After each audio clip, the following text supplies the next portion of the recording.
Grafite View Salles Studio entrevista Rodrigo Febrônio,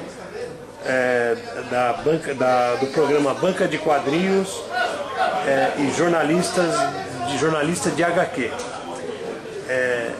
Febrônio, Rodrigo Febrônio, quem é você?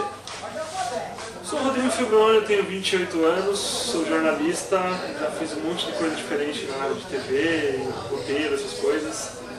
Sou apaixonado por história em quadrinho desde moleque, com um monte de gente, comecei a ler quadrinhos com a Mônica. E hoje em dia descobri um monte de coisas que ultrapassam o universo dos super-heróis, gosto de quadrinhos de tudo quanto é gênero. E sou o quê? Sou um cara... Deixa eu ver, essa é uma pergunta complicada quem eu sou, mas... Sou um cara que gosta muito do que faz, gosto de ser jornalista, gosto de escrever sobre quadrinhos. Não só sobre quadrinhos, sobre outras coisas, sobre cultura em geral, esportes. Eu gosto de escrever, sou um cara que gosta de escrever e gosto de falar sobre o que eu gosto.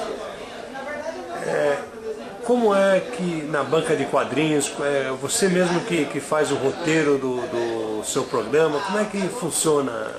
Na banca a gente tem uma equipe bem curta, né? O programa começou há 3 anos, é o Carlos Eduardo, a Daiane e eu, o Carlão, a Daiane e eu. E basicamente eu cuido, o Carlos me ajudou, nós dois idealizamos o programa, né? Quase 3 anos e meio, foi em setembro de 2007 que a gente começou. A gente pensou o programa junto, a gente ia andar junto com a gente, que era uma pessoa que não entende de quadrinhos, mas ela veio como um elemento de uma pessoa que acha legal, mas não conhece. Então ela apresenta, ela fala, mas ela não é entendida do assunto. O Carlos e eu sempre fomos fãs, então nosso programa é um programa feito por fãs, mas sem ser fanboy. A gente gosta, mas a gente não gosta de ficar naquela discussão boba. A gente gosta de entrevistar pessoas, de fazer os especialistas, fazer quem conhece de verdade do assunto falar sobre ele. A gente comenta com opinião de fã. Eu sou fã, comento sobre isso, pesquiso, leio sobre isso, mas não sou um acadêmico, nem tenho pretensão de ser. Eu quero comentar como uma pessoa que entende como leitor. Eu sou um leitor que tem a oportunidade de falar o que eu penso, o que eu acho sobre o assunto. Então o programa começou há 3 anos dessa forma, a gente cresceu, a gente conheceu um monte de gente, e o programa cresceu, evoluiu. Hoje em dia a gente tem sempre entrevistas diferentes, a gente recebe convidados em estúdio, fazemos matérias com gente de tudo quanto é canto do mundo. A gente já entrevistou gente do calibre do David Lloyd, do Band de Vingança, do Rodorovsky, do Hal, do Craig Thompson, do Vitalis, enfim. A gente já fez muitas entrevistas internacionais, nacionais. E a gente está bem satisfeito. O programa está crescendo, continua crescendo. Infelizmente, não da forma que a gente gostaria. A gente não consegue ter um patrocínio, um retorno legal, mas a gente segue fazendo por amor, não sei até quando, mas a gente segue fazendo assim. Vocês não têm, então, no programa muitos patrocínios? Não, patrocínio atualmente nenhum. A gente teve apoio do Baraldi, por exemplo, que foi um cara que deu uma força quando a gente começou. Botou uma grana para ajudar o programa a se manter, só para se manter mesmo, assim. Mas infelizmente é isso que acontece. Quem tem grana para bancar, não quer bancar, então a gente está nessa porque a gente gosta, a gente acha que é um espaço importante para o fã de quadrinho. Nesses 3 anos a gente surgiu meio na mesma época que surgiu o Quarto Mundo, que foi criada a livraria HQ Mix. Foi tudo na mesma época, assim, no segundo semestre de 2007. E a gente acompanhou toda essa evolução do quadrinho nacional, tudo isso que aconteceu. Mas infelizmente para fazer TV do jeito que a gente faz é uma coisa cara. A gente tem matérias, a gente tem serviço aqui. Eu faço roteiro, eu faço a produção, eu faço direção. Não tem muita ajuda, mas a equipe é muito curta. Eu faço basicamente tudo sozinho. Coloco os programas no site. A gente tem o site que é o programa bancadequadrinhos.com. A gente coloca todas as edições do programa. Porque o programa passa na TVA, no canal 18, né, no TV. E como muita gente não tem TVA, a gente coloca na internet para facilitar o acesso para as pessoas. E você é jornalista formado por que universidade? Eu estudei na Morumbi, na verdade Morumbi é feito de São Paulo.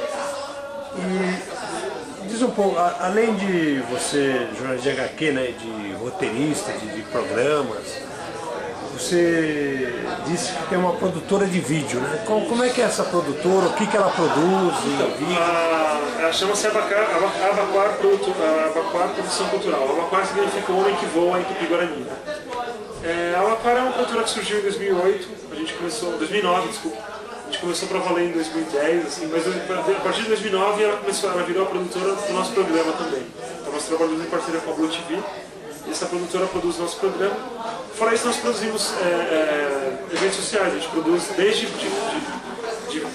produtos para empresas, órgãos públicos como o IBGE, o INCRA, a Embrapa. Nós produzimos vídeos, a gente ganha concorrência pública e produz vídeos para eles, até vídeos menores de eventos e coisa e tal, além das produções do programa. A gente gravou, por exemplo, a Rio Comic Con através da produtora. A emissora não liberou pra gente equipamento, a gente foi lá e gravou através da minha produtora, nós gravamos um evento que foi a Rio Comic Con.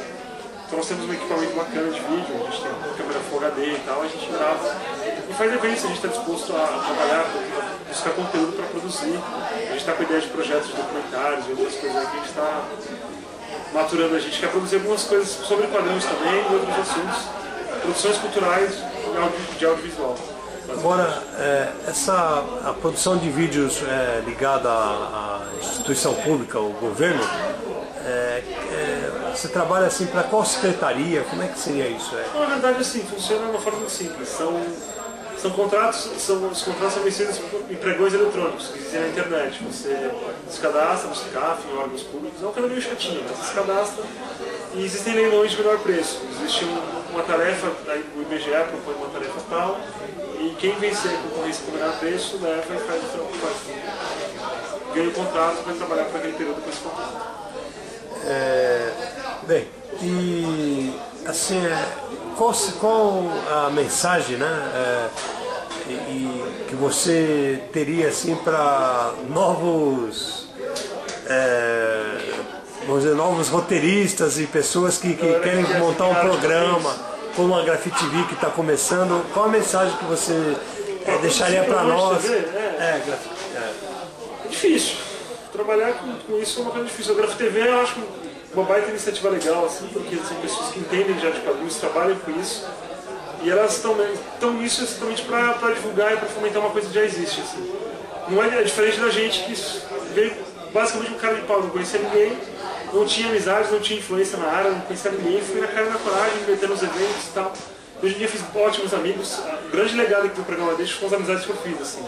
Pessoas incríveis eu conheci, como o Gual, aqui da própria livraria, o Daniel Esteves, que começou aqui no Descartável, que virou um dos meus melhores amigos. E, enfim, pessoas que eu conheci através desse universo, as obras que eu conheci, as aventuras que eu tive na vida, as idas que eu fui pro FIC, pro Rio Comic Con. É uma coisa que se você gosta, faz, não tem discussão. Eu já vi uma coisa do pessoal de Araraquara, que produz um programa de TV desse gênero também, que falou que a gente foi inspiração para eles. Isso me deixou emocionado. Eu falei, poxa vida, a gente tá nessa na cara e na coragem, foi sem saber nada, vamos lá, vamos fazer. Eu conheço TV, eu vou fazer um programa sobre quadrinhos, porque é uma paixão. E hoje eu olho pro programa, não sei se eu tenho condições de mantê-lo, porque é uma coisa que demanda dinheiro e tal, eu não tenho mais para fazer isso, mas ao mesmo tempo eu vejo uma função social, assim, né? Gente do Brasil inteiro me manda material, querem divulgar, sabem da importância de ter um programa que fale sobre isso do jeito que a gente faz. Então a gente sente essa necessidade de continuar tocando isso, porque apesar de não dar um retorno financeiro para a gente sente que é uma coisa importante para o quadrinho nacional, ter espaço que divulguem, mostrem a produção, e assim, sem tanto juízo de valor. A gente divulga a gente do Brasil inteiro. A gente toma cuidado. Quando alguma coisa é muito ruim, a gente viu e não achou muito ruim, eu não tenho porquê num programa de TV falar que aquilo é muito ruim. Se for muito ruim, eu não vou comentar, simplesmente. Se você já me mandou alguma coisa e não tive chance de comentar, possivelmente foi por isso, e me desculpa. Mas a gente não tem condição de comentar sobre tudo. Às vezes algumas coisas boas ficaram de fora nesse tempo, porque não deu pra falar de tudo. Só que é difícil, ao mesmo tempo é difícil, porque se você critica algum elemento, de repente a pessoa vem com miminho, ele vai ficar chateado. Porque você... Mas assim, eu acho que isso é um problema do quadrinho nacional ainda. Existe ainda um pouco de essa coisa de não, eu que produzi e ninguém pode falar mal. Não, você já vem falar mal do seu trabalho, é natural. Assim como tem gente que fala mal do nosso programa. Como falam mal de todos os outros, existe o UFC, ou aqueles balões, são programas de expressão que tá ralando igual a gente também. Ninguém tá nessa por dinheiro, a gente tá nessa porque acha que é bacana. Espero que um dia isso torne-se viável comercialmente. Porque eu acho que é um espaço importante para o quadrinho nacional, tem um programa de TV sobre isso, não tem outros assim. Somos só nós. Agora, Rodrigo, como você vê essa questão da indústria do quadrinhos, né, vamos dizer assim, aqui no Brasil e mesmo na América Latina? Você acha que ela está crescendo? Sim, cresceu bastante. De 2007 para cá, desde quando a gente tem o programa, a gente percebe uma consolidação, assim, né? O problema é que é uma coisa vertical, assim, horizontal, desculpa, vertical não. É uma coisa horizontal, você não vê um crescimento de público. Quem compra quadrinho mesmo. Nos lançamentos aqui na HQMix a gente vê sempre está cheio, mas é a mesma galera, assim, funcionamento público. Eu acho que principalmente isso deve ao valor, as coisas são caras no Brasil ainda. Como muita gente não conhece, alguém que não conhece quadrinho, eu vou falar, compra tal quadrinho porque é bacana. Mas custa R$40, eu vou gastar R$40 numa coisa que eu não conheço. Na dúvida, por R$40 o jeito que eu compro um livro. Eu acho que o quadrinho nacional podia ser mais barato. Assim. Eu entendo, sempre já ouvi os argumentos de editoras explicando por que é caro e tal, mas eles conseguem preços promocionais às vezes. Então, assim, eu acho que parte daí. Se fosse mais barato, ficaria mais acessível. Então, eu acho que pega um pouco ainda no Brasil é isso. O quadrinho nacional ele ainda é um artigo de luxo. Se você parar para ver a quantidade de boas coisas que tem, como eu tenho um programa, eu recebo muita coisa, não preciso comprar tanto. Eu não teria condição de comprar o que eu recebo, eu teria que gastar R$1.000 por mês de quadrinhos. Hoje em dia o mercado está aquecido, saem muitas coisas com tiragens pequenas. Isso é legal porque qualquer um pode lançar um quadrinho hoje, só ter boa vontade. O pessoal do Quarto Mundo é um exemplo disso. Só você querer que você consegue. Fala um pouco, mas você vai conseguir. Agora, gostaria que você desse o endereço do seu blog, da sua produtora. Então, todos os nossos programas podem ser assistidos pela Blush Video, que é o canal 18 da TVA em São Paulo. Também pelo site programa bancadequadrinhos.com. Agora a gente está colocando os nossos vídeos no YouTube também, mas pode acessar pelo programa bancadequadrinhos.com. Dá para acompanhar a gente pelo Twitter também, que é @banca de quadrinhos. Banca Quadrinhos, não é Banca de Quadrinhos, é @banca quadrinhos. Nossa produtora é a Baquara, a gente ainda está bolando o nosso site, mas é a Baquara Produção Cultural. Se você quiser fazer algum vídeo, alguma coisa, conversa com a gente, manda e-mail para bancadequadrinhos@gmail.com. E as principais formas de entrar em contato com a gente são essas. Ok, então agradeço a entrevista. Eu que agradeço, sucesso para a Grafiteria.